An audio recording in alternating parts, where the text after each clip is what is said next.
Good morning students. आज हम class 10 maths के regarding chapter number 5 mathematic progression के बारे में बात करेंगे। इससे प्रीवियस पार्ट के अंदर मैंने आपको 5.1 एक्सरसाइज सोल्व करवाई थी। आज हम 5.2 एक्सरसाइज के बारे में बात करेंगे। तो देखिए 5.2 जो एक्सरसाइज है उसका बेसिक क्या है या उसका कुछ इंट्रोडक्शन कुछ थोड़ा बहुत है। देखिए क्या है, nth टर्म ऑफ एपी। इसके अंदर हम किसके बारे में बात करेंगे? nth टर्म ऑफ एपी के बारे में बात करेंगे। nth term of AP AP के बारे में हमने देख लिया कि एपी होती क्या है, उसके अंदर फर्स्ट टर्म क्या होती है, कॉमन डिफरेंस क्या होती है। अब तक हमने ये 5.1 एक्सरसाइज के अंदर ये बातें की। अब हमारे पास नेक्स्ट क्या है, nth टर्म ऑफ एपी। एक एपी की nth टर्म क्या होती है? एक एपी की nth टर्म क्या होती है? देखिए जैसे हम जनरल लिखते हैं कि ए प्लस बी, ए प्लस 2b, ये हमारे पास क्या है, जनरल फॉर्म ऑफ एपी। एक एपी की जनरल फॉर्म जिसे हम बोलते हैं ये वो। सर आप इसे क्या कहते हैं? फर्स्ट टर्म ए1, ए1 को ही ए बोला। इसे क्या बोलते हैं? A2 second term. ये क्या है? A3 third term. इसी तरीके से ये टर्म्स क्या है, चलते जाते। अब लास्ट में कोई कह देता है कि nth टर्म क्या होगी सर? nth टर्म जैसे a1 आ गया, a2 आ गया, a3 आ गया, तो इसको हम किससे नोटेशन डालेंगे? kn।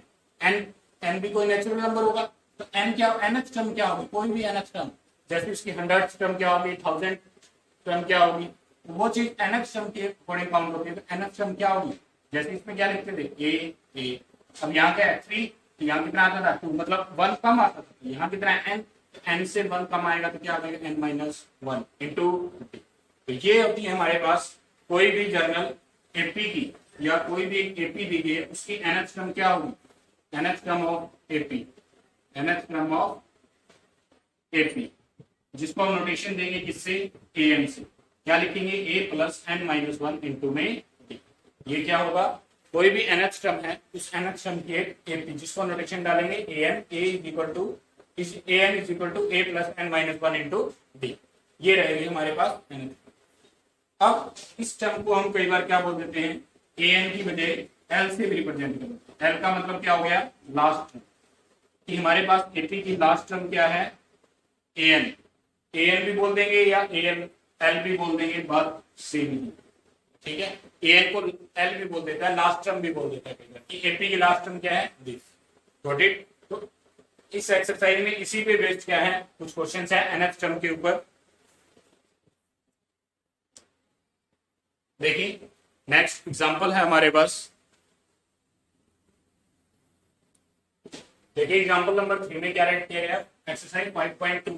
Example number 3, find the 10th term of AP. हमारे पास कोई एपी है, एपी क्या है? 2 7 12। ये 2 7 12 कोई एपी दी गई है, इसकी 10th टर्म फाइंड आउट करें। देखिए क्या कैसे सॉल्यूशन करेंगे कि हमारे पास गिवन एपी,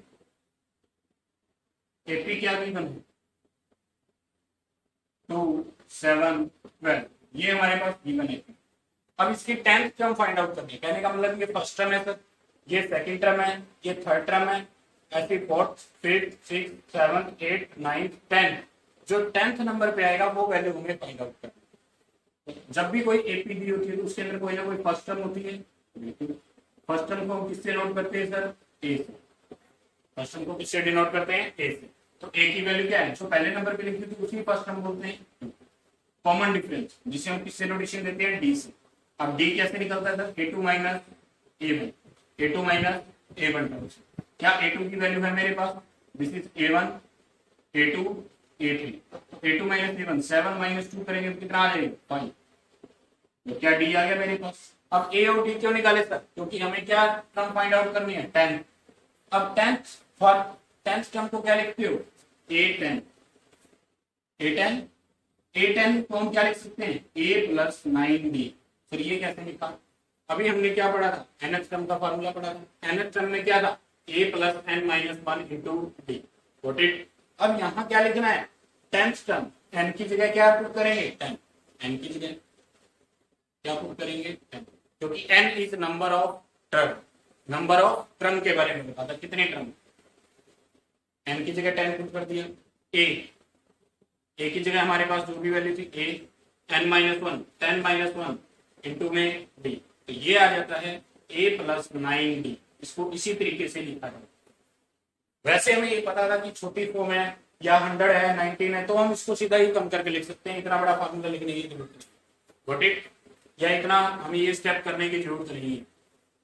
अगर हमें nth के बारे में बोलता जिसके बारे में हमें बिल्कुल नहीं पता है, nth टर्म बोल देता, तो सीधे फिर हमें ये लिखने पड़ते कि a n is equal to a plus n minus 1 into dt।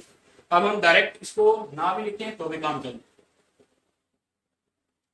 देखिए आगे ये लिखा हुआ है कि 10th टर्म फाइंड आउट करनी है तो a प्लस 9 भी लिख सकते हो, b भी लिख सकते हैं। a की वैल्यू क्या है मेरे पास 2 है सर, 9। b की वैल्यू क्या है मेरे पास 5 है सर, तो 2 प्लस 9 इंटू 5 कितना हो गया 45, 2 प्लस करूंगा तो कितना आ गया 47, 8 है, तो 10th टर्म मेरे पास क्या आ जाएगी सर 47।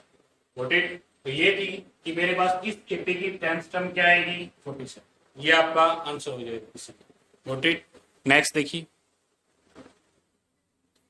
देखिए एग्जांपल नंबर 4 में क्या लिखा हुआ है, which term of AP, AP की कौन सी टर्म। अब एपी दी गई ये क्या है 21, 81, 21, 18, 15 इन माइनस 18। इसका मतलब क्या है कि हमारे पास जो गिवन एपी है उसके अंदर माइनस का 81 कौन से नंबर की टर्म है। क्वेश्चन क्या है, विच टर्म ऑफ एपी, कि जो हमारे पास एपी दी गई है 21, 18, 15 ऐसे ऐसे चलते जाएंगे तो कहीं ना कहीं ये पॉजिटिव नंबर डिक्रीज हो गए। पहले 21 आ गया, फिर 18 आ गया, फिर 15 आ गया, फिर उसके बाद में कोई और वैल्यू आएगी, डिक्रीज होती है 0 जाएगी, 0 के बाद में कहीं ना कहीं नेगेटिव भी आएगी। तो इसके मतलब क्या हो गया कि ये जो नंबर है 81 माइनस का 81 कौन से नंबर की टर्म है, 12वीं टर्म है, 13वीं टर्म है, 14वीं टर्म है, कौन सी नंबर की टर्म है वो हमें बतानी है।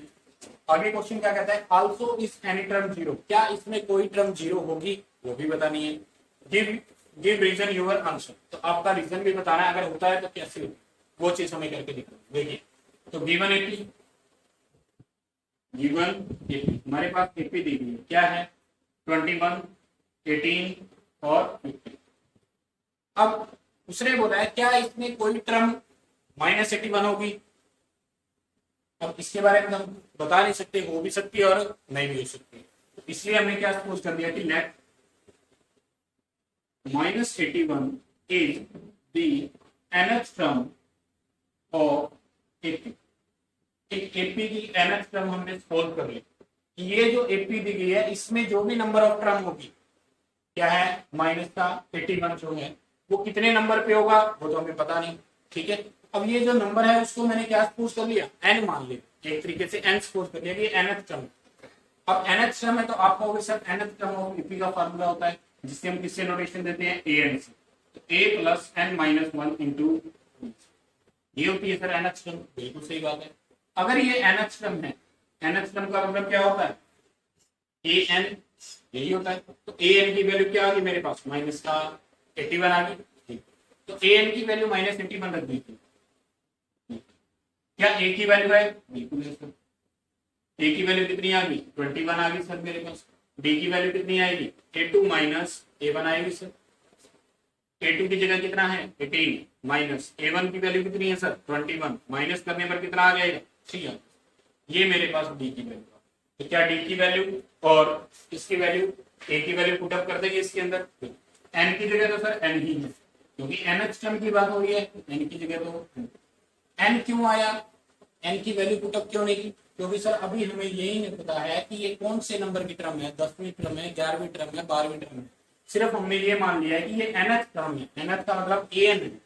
ठीक है, तो an की वैल्यू पुटअप कर दी, a की वैल्यू पुटअप कर दी, n का नंबर तो नहीं पता कौन से नंबर का है, तो n की जगह n आ गया, d की जगह कितना आ गया माइनस का, माइनस इसलिए मैंने ब्रैकेट यूज कर।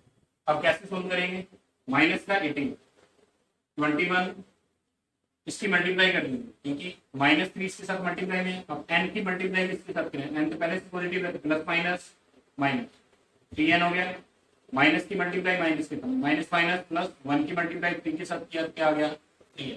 ओके, अब इसके अंदर जो भी है नंबर्स को सोल्व कर लेते हैं, माइनस का 81 21 हो गया सर, प्लस का 3 है और माइनस का, क्योंकि ये तो वेरिएबल में आ गया है तो नंबर को एक साथ किया तो 21 और 3 कितना हो गया 24 माइनस का 3, माइनस का 81 आ गया सर, ये पॉजिटिव है नंबर, इस साइड जाएगा तो नेगेटिव हो जाएगा। 81 माइनस का 24 माइनस का 3 माइनस माइनस प्लस 4 और 1 5 8 और 2 कितना हो गया 10 माइनस माइनस का 3 एन माइनस से माइनस हमें एन की वैल्यू चाहिए। एन एन के साथ में 3 क्या है मल्टीप्लाई में, अगर मल्टीप्लाई में तो हम किसमें लेके जाएंगे डिवाइड में। 105 डिवाइड बाय में 3 इज इक्वल टू 3 3 जा 9 3 5 जा 50। एन की वैल्यू मेरे पास कितनी आ जाती है 30 40। ये मेरे पास कौन से नंबर की टर्म हो सकती है, कौन से नंबर की टर्म होगी 35th टर्म होगी। कौन से नंबर की टर्म होगी 35th। जैसे ये फर्स्ट टर्म होगी, ये सेकंड टर्म होगी, ये थर्ड टर्म होगी, ऐसे ही 35th टर्म जो होगी वो मेरे पास क्या होगी माइनस का इस एन की वैल्यू पर। तो यहां तक तो एन पता चल गया कि क्या ये इसमें टर्म होगी, हो सकती है। ये टर्म कौन से नंबर की टर्म होगी माइनस की 81 जो टर्म होगी वो 35th टर्म होगी, 35th टर्म ऑफ 80। ठीक है कौन माइनस का 80। अब कहता है also be any term zero, क्या इसकी कोई भी टर्म जीरो हो सकती है, इसके बारे में अब हो भी सकती है और नहीं भी हो सकती है, दोनों ही कंडीशन है, हो भी सकती है और नहीं भी हो सकती। देखिए इस क्वेश्चन का आंसर कैसे, यहां तक के क्वेश्चन का तो आंसर आ गया सर। एन की वैल्यू कितनी आ गई 35, ये टर्म कितनी होगी 35वीं टर्म होगी इस एपी के अंदर। अब हम बात करते हैं इसके बारे में कि क्या इसमें कोई टर्म जीरो होगी, पता तरीके से हो भी सकती है और नहीं भी हो सकती। तो वही लेट करना है, let zero is the nth term of given AP. जो गिवन एपी दी गई है उसमें हमने सोल्व कर लिया है कि जो जीरो है वो भी क्या है एक nth टर्म। कहने का मतलब एन की वैल्यू क्या आ गई सर जीरो, यही बात है nth टर्म लेट की है। अब एन जीरो आ गई तो क्या मेरे पास ए की वैल्यू है, बिल्कुल है सर। ए की वैल्यू वही 21 है। क्या डी की वैल्यू है सर, अभी सोल्व की थी 18 माइनस 21 कितना आ गया था माइनस का 3। ठीक है अब अगर ये nth टर्म है सर, nth टर्म का तो फार्मूला होता है a plus n minus 1 into d होता है बिल्कुल। nth टर्म की वैल्यू कितनी है जीरो है सर, a की वैल्यू कितनी है सर 21 है sir, plus n minus 1 n के बारे में पता है n क्या था, नहीं तो नहीं पता कि जीरो कौन से नंबर की टर्म है, फर्स्ट टर्म है सेकंड टर्म है थर्ड टर्म है, इसके बारे में कुछ नहीं पता। n की जगह n माइनस का 1 इंटू में डी कितना है माइनस का, यही सोल्व करना है तो यही सोल्व। जीरो 21 n की मल्टीप्लाई माइनस 3 के साथ करेंगे, प्लस माइनस माइनस माइनस का 3n हो गया, माइनस माइनस प्लस 1 की मल्टीप्लाई 3 के साथ, नंबर को एक साथ लिख लीजिए 0 21 प्लस का 3, ये रीअरेंजमेंट होती है, आगे पीछे लिखा है बस सिंबल चेंज नहीं होगी, ये मत कर देना ये माइनस है इधर गया तो प्लस हो गया, नहीं सिर्फ रीअरेंजमेंट है। जैसे हम लिखते हैं कि 1 प्लस 3 प्लस 2, इसको सोल्व करें तो भी आंसर क्या आएगा 6 आएगा। अगर मैंने 1 प्लस 2 लिख के प्लस 3 किया तो भी आंसर कितना आएगा 6 ही आएगा। तो इसे रीअरेंजमेंट बोलते हैं, हमें रीअरेंज किया बस नंबर्स, नहीं कि इक्वल से लेफ्ट और राइट में लेके जाते हैं तब साइन चेंज होती है। तो देखिए माइनस का 3n इस साइड लिख दिया, कोई दिक्कत नहीं। अब 21 और 3 को मैं प्लस करूंगा तो कितना आ गया 24 माइनस का 3n। अब 24 प्लस का है, राइट हैंड साइड से लेफ्ट में जाएगा तो किसमें चेंज हो जाएगा माइनस में हो जाएगा, माइनस का 3n, माइनस से माइनस क्या हो गया कट हो गया। 24 के साथ में 3 क्या है मल्टीप्लाई में, इस साइड आएगा तो किसमें हो जाएगा डिवाइड, 3 1 जा 3 3 8 जा 20। तो n की वैल्यू क्या आ गई 8 आ गई। इस n की वैल्यू 8 का मतलब क्या है सर, n की वैल्यू 8 का मतलब ये है बच्चे सर कि इसके अंदर जो गिवन एपी है 21 18 15, इसके अंदर जो जीरो टर्म आएगी वो कौन से नंबर पे आएगी 8वें नंबर पे आएगी, 8th टर्म। जैसे फर्स्ट टर्म होगी सेकंड टर्म होगी third term fourth fifth six seventh 8th number पे वो नंबर क्या मिलेगा हमारे पास जीरो मिलेगा उस एपी। तो ठीक, तो ये जीरो कौन से नंबर की टर्म हो जाती है 8th टर्म हो जाती है। ठीक है तो ये था मेरे पास एग्जांपल नंबर, इंपॉर्टेंट एग्जांपल है वैसे। नेक्स्ट देखिए नेक्स्ट एग्जांपल है एक्सरसाइज 5.2 एग्जांपल नंबर 5। क्या लिखा गया कि डिटरमाइन एपी। अब हमें एपी निकालनी whose थर्ड टर्म इज 5, जिसकी थर्ड टर्म क्या दी गई है 5 and seventh term is 9। Third term बताया गया है 5 है और सेवंथ टर्म क्या है। इस चैप्टर के अंदर ये जो चैप्टर है ये सारा फार्मूला बेस्ड चैप्टर, इसके अंदर कम से कम 2 से 3 या 4 कुल मिला के मतलब टोटल है 5 या 4 फार्मूले, उन्हीं फार्मूलाज पर पूरे चैप्टर बेस्ड है।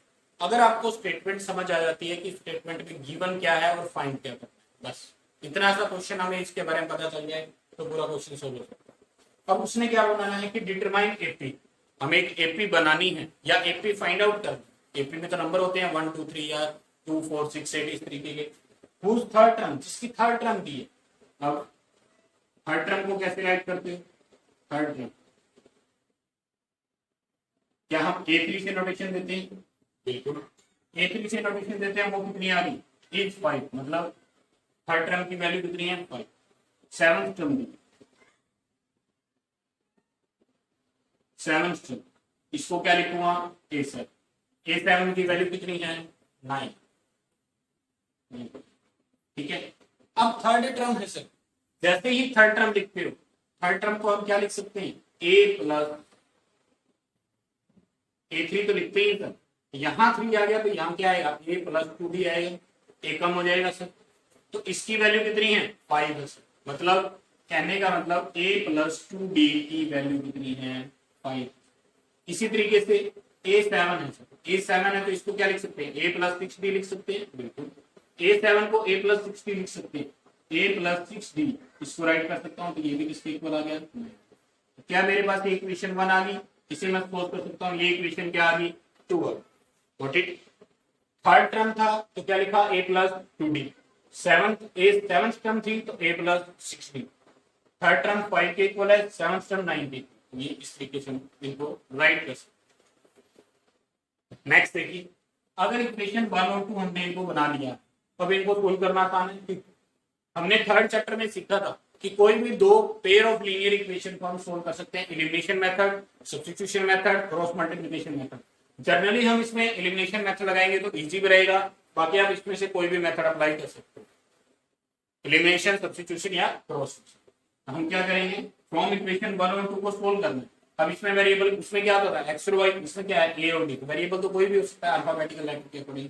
तो इन दोनों इक्वेशन को सोल्व करते हैं। A plus 2d is equal to 5 और a plus 6d is equal to 9। कैसे सोल्व करेंगे, कोई भी एलिमिनेशन मेथड अगर हम अप्लाई करते हैं तो कोई भी एक जो वेरिएबल है उसके कोफिशिएंट सेम करने होते हैं। अब a है, a के आगे क्या है 1, इसके आगे क्या है 1, कोफिशिएंट तो पहले से सेम है, सिर्फ क्या करेंगे सब्ट्रैक्ट कर देंगे। तो क्या लिखेंगे सब्ट्रैक्ट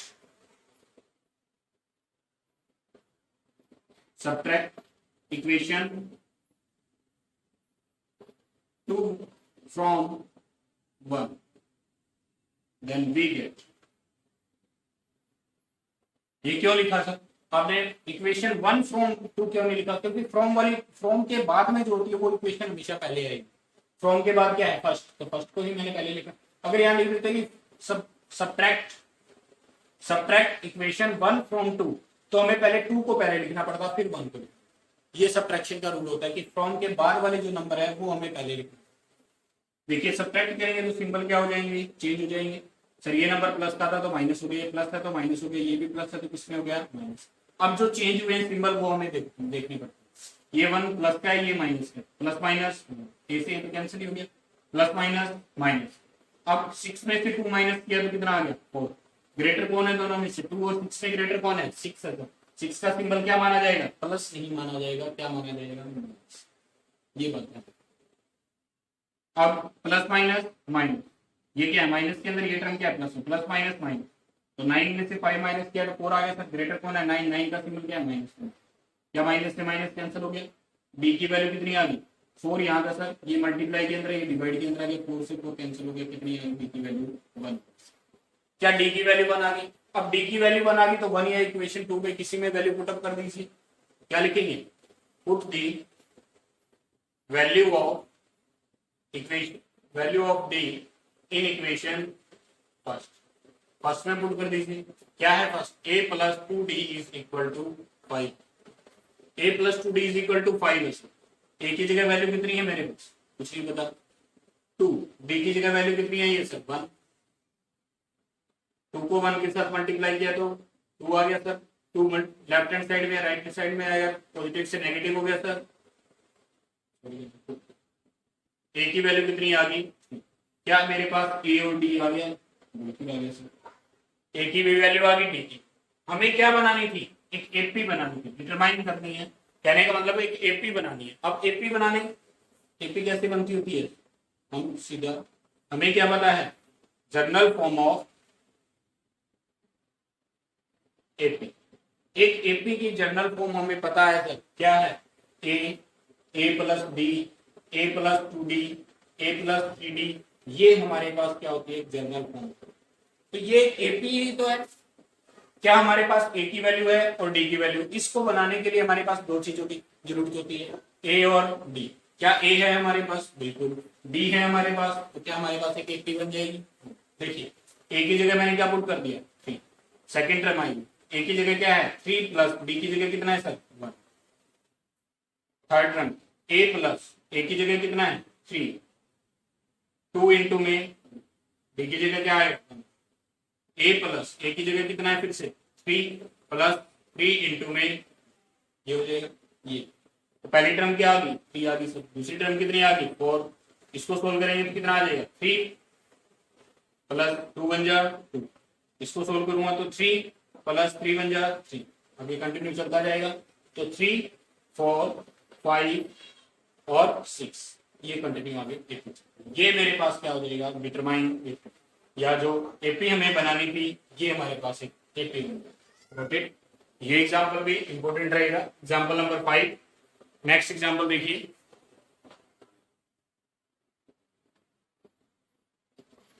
देखिए नेक्स्ट एग्जांपल है एक्सरसाइज 5.2 के अंदर एग्जांपल नंबर 6। क्या लिखा गया है, चेक वेदर 301 301 जो है 301 is a term of list of number. हमारे पास कुछ लिस्ट ऑफ नंबर दिए गए हैं, न कि एक एपी दी गई है। सिर्फ उसमें क्या बोला है कि ये हमारे पास एक लिस्ट ऑफ नंबर्स हैं, कौन कौन 5 11 17 23। अब इसने ये भी नहीं बताया कि एपी है या नहीं। सबसे पहली कंडीशन तो हमारे पास क्या, हमारे पास ये लिस्ट ऑफ नंबर एपी है या नहीं। अगर ये एपी होती है तो जो 301 है इस एपी की कौन सी एक टर्म होगी, वो हमें चेक करके बतानी है कि क्या ये एक टर्म हो भी सकती है या नहीं भी हो सकती। तो देखिए पहले हमें ये चेक करना है क्या ये लिस्ट ऑफ नंबर एपी है या नहीं। देखिए ये जो क्वेश्चन है हमें एक नई बात भी बताया जाएगा इस चैप्टर के बारे में। देखिए आगे कि list of numbers given, list of numbers, list of numbers क्या है मेरे पास 5 दिया गया है सर, 11 दिया गया है, 17 दिया गया है और क्या है 20। ये मेरे पास नंबर दिए, ठीक। ये मेरे पास 4 नंबर्स हैं। क्या ये एपी है ये नहीं, एपी है या नहीं तो पहले चेक करते हैं इसको। एपी चेक करने का क्या फॉर्मूला होता है या कैसे हम चेक करते हैं कि उसके अंदर अगर सभी 2 या 3 कॉमन डिफरेंस निकाल के देखते हैं, अगर तीनों कॉमन डिफरेंस सेम आ जाते हैं तो इट इज एन एपी। तो ये एक एपी। देखिए क्या ए है मेरे पास 5, डी है मेरे पास, डी को निकालना पड़ेगा सर। डी कैसे निकलेगा, A2 माइनस A1, A2 की value first term second term, 11 minus 5। Term तो हो ही सकती हैं, ये पहले नंबर पे है तो फर्स्ट टर्म होगी, ये सेकंड टर्म, ये थर्ड टर्म, ये फोर्थ टर्म, आगे आएगी फिफ्थ टर्म। बट ये नहीं बता कि एपी है या नहीं, वो चेक करें। डी की वैल्यू क्या आ गई सर, दूसरा डी चेक किया सर, क्या आ जाएगा A3 माइनस A2 आ जाएगा। A3 की वैल्यू 17 माइनस 11 होगी सर, तो 17 माइनस 11 किया तो कितना आ गया 6। तीसरे टाइम चेक किया सर, डी की वैल्यू क्या है A4 माइनस A3 हो जाएगी सर। A4 की जगह वैल्यू कितनी आ गई 23 माइनस 70, इसको माइनस करूंगा तो कितना आएगा 6 आएगा। यहाँ पर भी डी की वैल्यू क्या आ रही है। अब डी की वैल्यू हर केस के अंदर क्या मिलेगी मुझे, सेम मिलेगी डी की वैल्यू। अब क्या लिखेंगे, it is an AP, it is an AP, यह एक AP because it's common difference are same. इसका सभी जगह कॉमन डिफरेंस क्या है सेम। और डी की वैल्यू इसने क्या दी, देन इट्स कॉमन डिफरेंस या डी इज इक्वल टू क्या मिल गया मेरे पास। अब ये पता चल गई कि ये जो लिस्ट ऑफ नंबर है एक एपी है। उस एपी के अंदर हमें ये चेक करना है कि 301 एक टर्म है या नहीं। अगर टर्म है तो कौन से नंबर की है वो हमें बताओ। तो इससे प्रीवियस क्वेश्चन या इससे एग्जांपल नंबर 3 में हमने बात की थी, एग्जांपल नंबर 5 फोर्थ के अंदर हमने बात की थी। ऐसा कोई एग्जांपल था कि जब हमें इसके बारे में कुछ नहीं पता होता है कि क्या वो उस एपी की टर्म है या तो वो एपी की टर्म नहीं है, हम सिर्फ उसको क्या लेट करते हैं, एनएच टर्म। सेम एज वैसे ही late 301 is to be nth term of AP। जो हमारे पास एपी बनी है उसकी ये जो 301 है, 301 जो नंबर है वो क्या है, गिवन एपी का nth टर्म। यही लेट करना होता है कि जो भी नंबर है उसको nth टर्म लेट कर लेते हैं। तो हमारे पास ए एन की वैल्यू कितनी आ जाती है सर, 301। क्या हमारे पास एपी है तो ए की वैल्यू आ गई सर 5 है सर। क्या डी की वैल्यू आ गई सर 6 आ गई। अब nth टर्म की बात हो रही है तो सर nth टर्म का तो ये फार्मूला होता है a plus n minus 1 into d. यही नोट करते हैं बिल्कुल। क्या ए एन की वैल्यू आ गई सर। अब यहाँ ए एन का मतलब क्या है कि nth टर्म, मैं इसको क्या सपोज करके चल रहा हूँ, nth टर्म। ये तो नहीं पता कि कौन से नंबर की टर्म होगी, n नंबर की टर्म होगी। ये नहीं पता कि कौन से नंबर एक्चुअल में कौन से नंबर की है, काउंटिंग के अंदर 50 मीटर में, 100 मीटर में, 78 मीटर में, ये नहीं पता। तो ए क्या है 5। एन के बारे में तो कोई नॉलेज ही नहीं है मेरे को यहाँ कि क्या है, एन माइनस डी कितना है सर, ठीक है। ये मल्टीप्लाई हो गया डी इसके साथ में क्या है मल्टीप्लाई। सोल्व करेंगे तो 301 5 डी इसके साथ मल्टीप्लाई, तो डी को मल्टीप्लाई करेंगे 6 के साथ। डी कितना है 6, तो 6 को n के साथ मल्टीप्लाई किया तो 6n हो गया माइनस का 6। सोल्व करेंगे, नंबर को नंबर के साथ लिख दीजिए। 301 क्या है 5, एक नंबर क्या है इसमें माइनस का 6, साइड में क्या है प्लस का 6 वेरिएबल के पास। अब सोल्व करेंगे तो 301 प्लस माइनस माइनस, तो माइनस आ गया, प्लस का 6 है। ये माइनस का 1 है, लेफ्ट हैंड साइड से राइट हैंड साइड से लेफ्ट में जाएगा तो साइन चेंज कर देगा, प्लस का 1 हो जाएगा 6 है। तो 302 आ 6 है, ठीक है। अब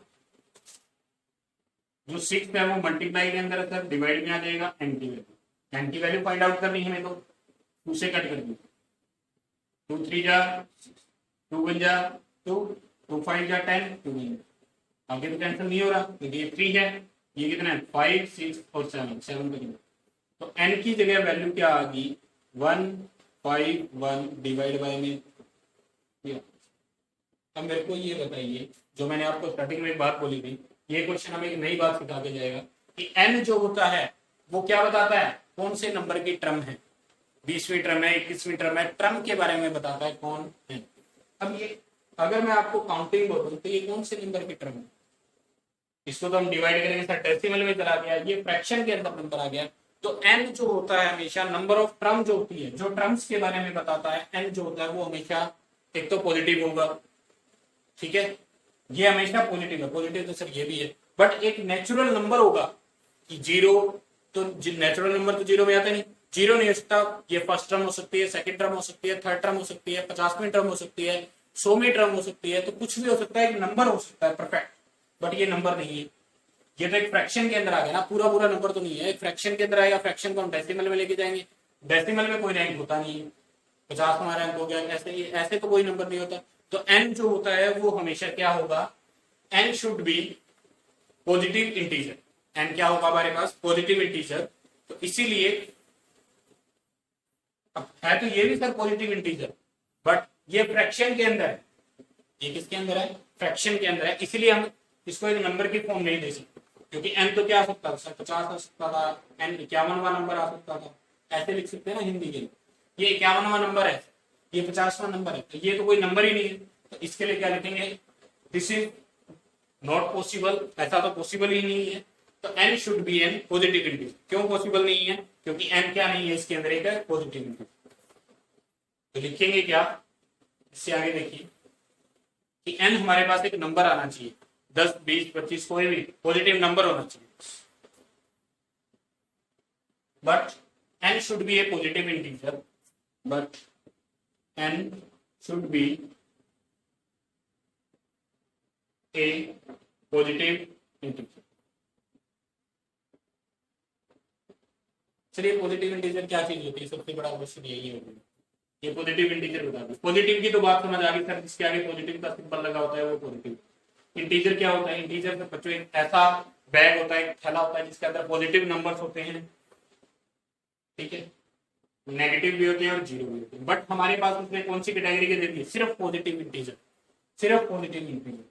तो 0, -1, -2, +1, +2 ये सारे किस में आते थे, इंटीजर में आते थे सर।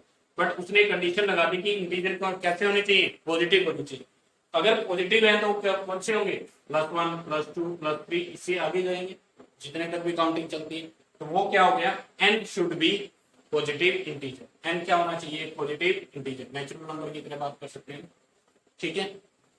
आगे कहता है तो अगर ये पॉजिटिव इंटीजर होना चाहिए, बट ये पॉजिटिव इंटीजर तो नहीं आया है, पॉजिटिव का मतलब पॉजिटिव तो है इंटीजर की फॉर्म में ली गई है, ये तो फ्रैक्शन की फॉर्म में आ गया कोई ना कोई, इसलिए क्या बोलेंगे, सो जो 301 है is not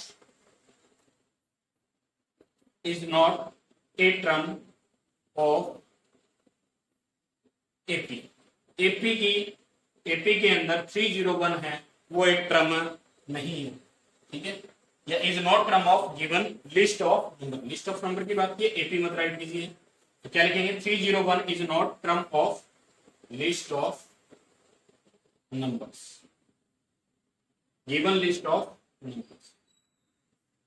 given list of numbers के अंदर एक टर्म 301 नहीं होगी, ये बात कंफर्म है।